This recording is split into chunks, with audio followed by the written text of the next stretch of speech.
I didn't know I had a lyric in there for me. That was nice. You see, like that eye contact? Yes, always, always.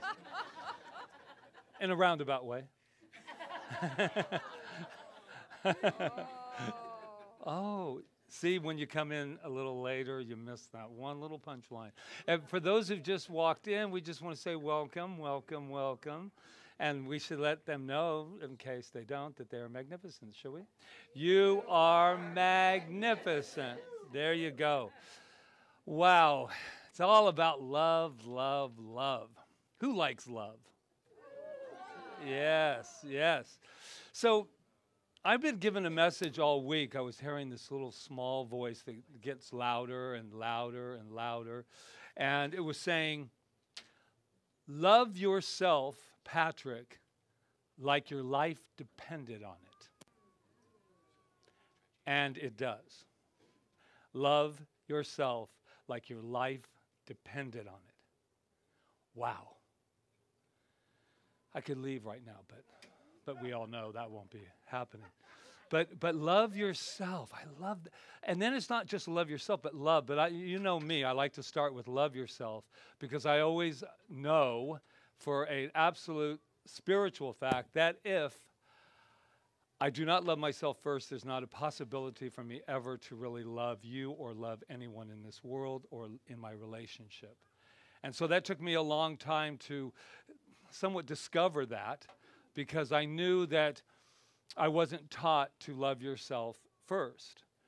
I remember I always have to say, bring up my wonderful mom, who when I told her, I said, Mom, I'm learning to love myself. And she says, oh, that's wonderful, just not too much.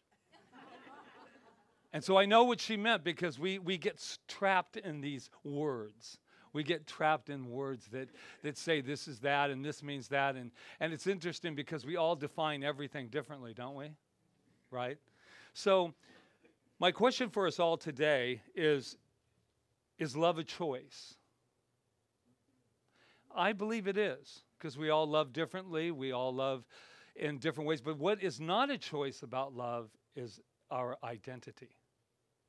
I don't get to choose whether I get to choose how I express love as love, but I cannot run away from who I truly am. Some people call it God, some people call it good, some people call it lots of, and you know what's great about it? This presence, this incredible love presence that I call this love energy, this love force, doesn't really care what you call it. That's us. That's us coming up with lots of names. And it was just so interesting because I was doing a lot of checking new people out on the internet, you know, just checking out what's everybody doing? How's everybody loving out there? How's everybody not loving? And then I just go past that. And I came up with this wonderful quote by this gentleman. He's actually a family member now, Dawson Church. Give it up for Dawson. He's like a family, Dawson and Christine, and they're all becoming family now. Is that they came last year and then they stayed he even helped us put up the tree because he's very tall. And he was able to help us decorate the tree, and it was wonderful. But he has several books out, and we're going to get to know him in our future. We're going to make sure that happens because, you know, he's right up there with Joe Dispenza and the whole group. And so I cannot keep him a secret for long. But this is what he said in his book, Mind to Matter. Every moment is the moment you decide. Will I be that magnificence, or will I continue to pretend I'm less than what I know I am? Now, let's hear it again, right, so we can land it? Yeah. Every moment is the moment you decide. Will I be that magnificence, or will I continue to pretend I'm less than what I know I am? Wow. I bet Dawson's saying the right. I said that? Because I think when you write a lot of books and stuff, it's like, wow, you plucked that out, and that person knew what he was talking about. But I really do believe that's what I mean about that we are loved no matter what, because we sometimes forget, don't we? We sometimes forget that it's such a power. It is such a force. And sometimes people, not anybody in this room, but for myself, I've thought of love as kind of passive. And it is so far from passive. It is a healer. It is the very force that keeps us grounded as this planet is spinning around. Isn't that amazing when you think about it? That we are like spinning right now. And I'm like, wow. And you have to go above it, right? To be able to look at what's really happening out in space. And then we have that same space within ourselves.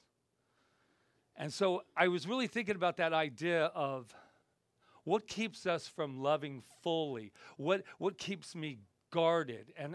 And my greatest thing is that lovely thing called our emotional armor that we put up, because I want to make sure you don't fully know who I am. Because if you do, you might hurt me. And if you do, maybe you might use that against me, because we're taught this incredible thing about defending yourself. And as I have matured, I'm loving the idea and the spiritual fact for my own life that I'm taking off the armor. And what I was noticing is that sometimes, have you ever been thinking you didn't need your armor, and you walk in all open, and then, and then all of a sudden you're going, wow. And somebody will say something to you, or something will hurt your feelings, or you'll sit there and go, wow, I should have armored up. Because you went in all open. We've all, yeah, I see the heads, right? It's like, yeah, because I'm a pretty, I like to think, open, trusting person. So I usually walk in, and I'm usually not very quiet. I know you have a hard time believing that. But how I am, I'm not going to come up to you and talk, but if you do come up to me and you start talking, I'm yours. I'm yours. You're going to hear it all, because that's how Patrick rolls. And some of it I feel that I know that I can pause a little more. I'm learning to pause just a little more. Not because I'm afraid, but because the more I pause, the more I can listen and I can hear. And there's a lot of gems out there. That's how I heard that incredible voice within saying, love yourself, Patrick. Your life depends on it. And I believe that in every ounce of my being. And the reason it depends on it is because when I don't love and I don't immerse myself in that energy, in that field, I get sick.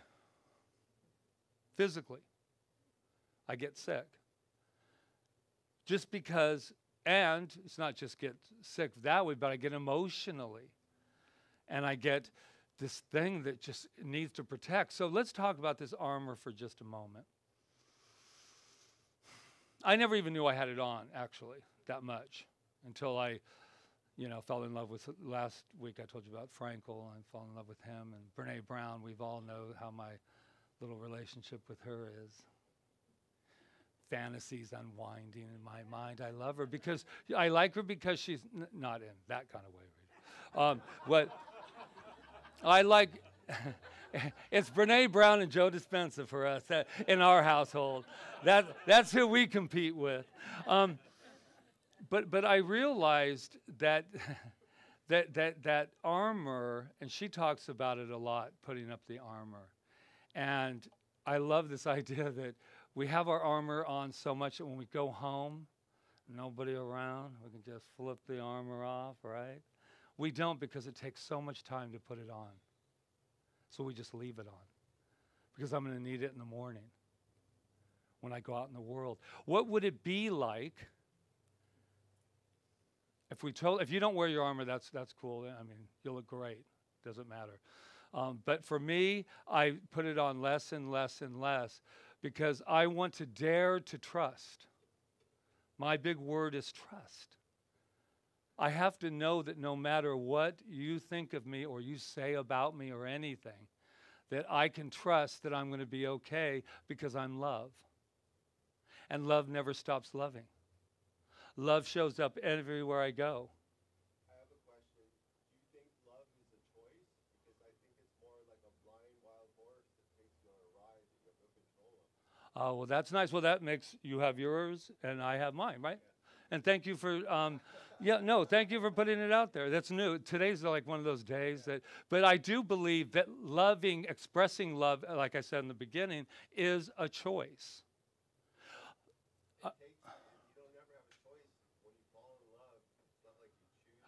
Okay, so you're fairly new to this teaching, so let me just tell you a little bit about the teaching.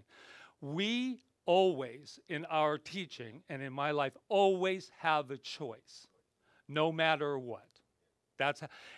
It doesn't have to resonate with you, but I'm just saying that we always have a choice. So I stay with that 100%. Whether or not, I don't have a choice of what you think or what you do, but I have a choice of how I receive it. That's all it's about. And I know that when I have fallen in love, it feels like I don't have any choice. I know it felt like it until I wasn't in love anymore with that, and then I had a choice to get out. And so, yeah, it's a very, very wonderful question. Yeah, that's great. And I think that what it really tells us is proves the point that everybody defines it differently. So there is no one way to answer it. If you believe that there are certain ways and certain things in life that you don't have a choice about, then that's a choice. Everything's a choice, right? It's a choice. And I love that. I mean, just think if we all thought the same. That would be horrible, right? Unless you thought like me. Then you'd be complete. But hey, I'm kidding. Yeah. But I think this thing about love is, I have a choice. Here's another one, and everyone will probably jump on this one.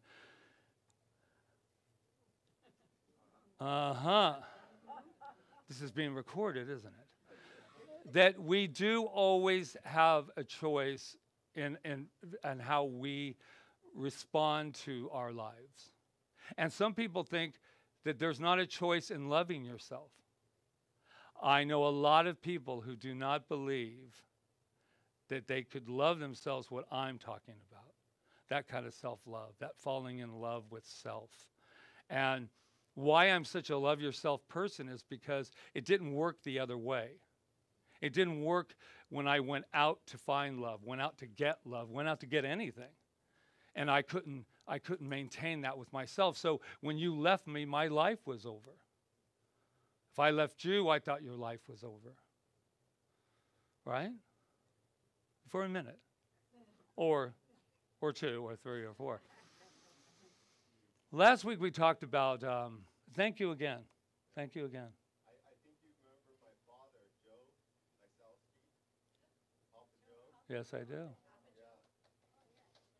That's good. Yeah, and my brother Sean. We know them. We know them well. We were with them a lot towards the end. Welcome. They love your sermon a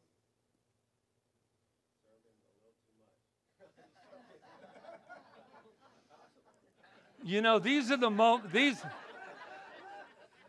Now I get the relation between father and son. Yeah, yeah. It's all coming back to me. Now this is what's called, no matter what happens, if you love yourself, you're in a nice place. Because then anything can. We absolutely love Sean and absolutely love Papa Joe. So let's go over to Frankl for a minute. I started with him last week, and I just wanted to talk about Viktor Frankl because he's my hero in love. He's my hero about how courageous it takes to love. Rita was talking last week that it was that falling in love is like this great and wonderful experience, and it is. But he had the kind of love that took a lot of courage. And the reason that love takes courage for me is because you always take a risk when you love. And even with my little cat that I got my cat on my, that I was in love with, if you've been around, our Prince Krishna, who was my little baby, and I wasn't afraid to say it, or even afraid when the guy went to put the tat on me. Oh, you want a cat? And he's got tats all over him. And all I know is that it was a risk to love, because I have this cat, and then he stays with us, and then he leaves us because he dies. And we know about losing in any form. And there's a part of me in anything. I'm just using Prince Christian as that you go, wow, if I had never taken him home, I wouldn't feel this kind of pain right now. If I didn't risk the love. And so love is a very interesting thing, because it is so worth the risk. Even in the relationships that didn't work, even in the friends, it's not just relationships, in all of the things that I dared to love 100%, knowing that you may not love me back 100%. And I love you 100% even if you leave. I love you 100%. And it takes courage. So Viktor Frankl, we all know, and if you don't know, he was a psychologist that was in Auschwitz for 2 years, lost his wife, his family. And he's still, what I love about his courage, and I saw him speaking on a video, is he's like, I will not for a moment believe this nonsense that everybody's putting out, that you have to be unhappy, that you have to, that the world is really a cynical place, and that people are really out there going, just getting what they want, and all that focus on them, when there are so many wonderful, beautiful, powerful things happening in this world. And trust me, it's like a scientist. Establish premise in a hypothesis, right? Here it is. The world is a good place. Now go prove it. Go prove it. We're doing that in the radical radical class that we're doing. It's like taking a premise and don't argue for its limitation right out of the bat. It's so easy to disprove. It's so easy. I can disprove anything. Just go out in the world. But can you prove that the world is good? Can you prove that your life is happening in a way? But what about this and what about that? Oh. On the Thursday night class, it's wonderful. We say no arguing for your limitations. And it's beautiful. And if you do, then we have a little thing set up in the seat, and it goes, oh my gosh, it is working so well. Because, and it'll get you on the yeah, but, on the butt. So, now for you online, so you can stop emailing me immediately, we don't really have one of those things. So this is what he said while he was, oh, this is quite a day. What? So, and listen, it's only 2.5 hours more, so you guys are good. Okay, so here's the thing. During his time in Auschwitz, Frankl claimed that it was his ability to love others that gave his life meaning, and that love can survive even in the most intolerable of human conditions. He went on to say, because it is through the enduring power of love that we find true fulfillment. You are asked, when you go in these camps, to strip down to nothing. And for you to be able to sit in a cell, and that's just not that, and be able to say that the only way I can get through this is to love. Love. Wow. It takes your breath away. It takes your breath away. And I also heard this, I was just all into this week. Master, I gotta say his name, Master Shi Hang Yi, young Buddhist monk. And I just kind of followed him for a couple hours on his stuff. And he was talking about, he was in robes. And he said, this is how I am representing myself to you. Because why? We'll probably think he's more holy, he's got it down. Oh, there's the monk robes. You know, he says, but what happens when you take away my title, take away my robes, and I'm standing in the shower, and I love this, who am I? Who am I? When you're not doctor this, reverend that, good husband, bad husband, all your identities. And I did it just as an exercise, and I just stripped away everything that I thought Patrick was to the best of my ability, because there's a couple things I hung on to. My humor and my stuff like that. But what happens if I didn't have that? Then you take that away, and then you go, well, who's that? And you don't take, and you take this, and you start taking it away, and then you're standing in the shower, and I went, who am I? And he's saying, you're even more than that. Because you take away this, you take away the flesh, you take away that. Oh, then your particles. Then you take away the particles, and then it goes into this.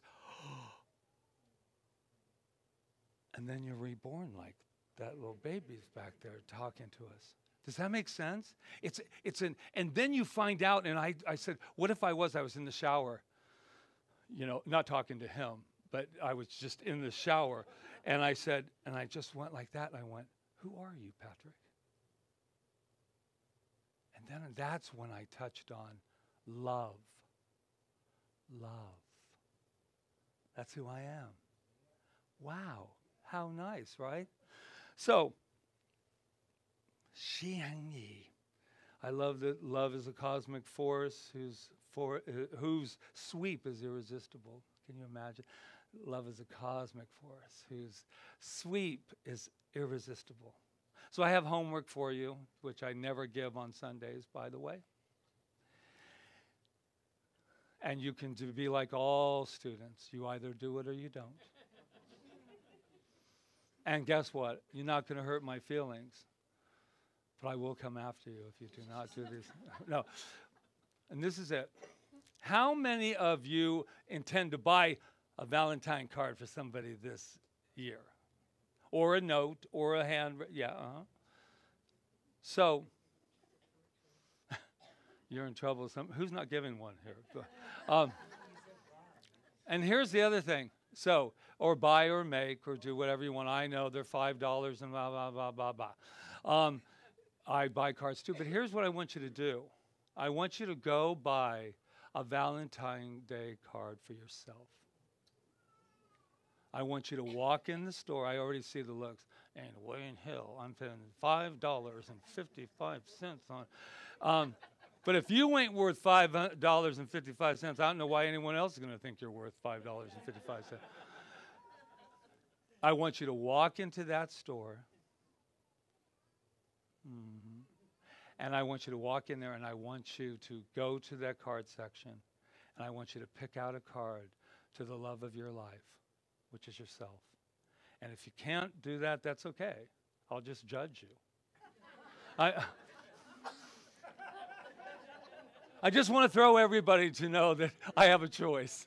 So the idea for that, I think, is quite clear. That if you can't buy yourself a Valentine's Day card and to the love of your life, then who can you buy it for? And if you agree with me, fabulous. If you don't, I'm good too. That means I have to go buy one, right? So that means Rita won't be getting one this year. I don't, because they're $5.49. I mean, remember the cards? That's what they're. So who thinks that's a good idea? Just a show of hands. Yeah. Yeah, why not, right? And then next week, let me know, and then I'll just point you out. And no, I won't. Oh, that's right. If we're buying our own cards, then we don't have to buy each other one. Wow. So anyway, with that, I'll ask you one question, and one question only as I end. Will you be my Valentine? Okay. Unconditionally? I think you do that.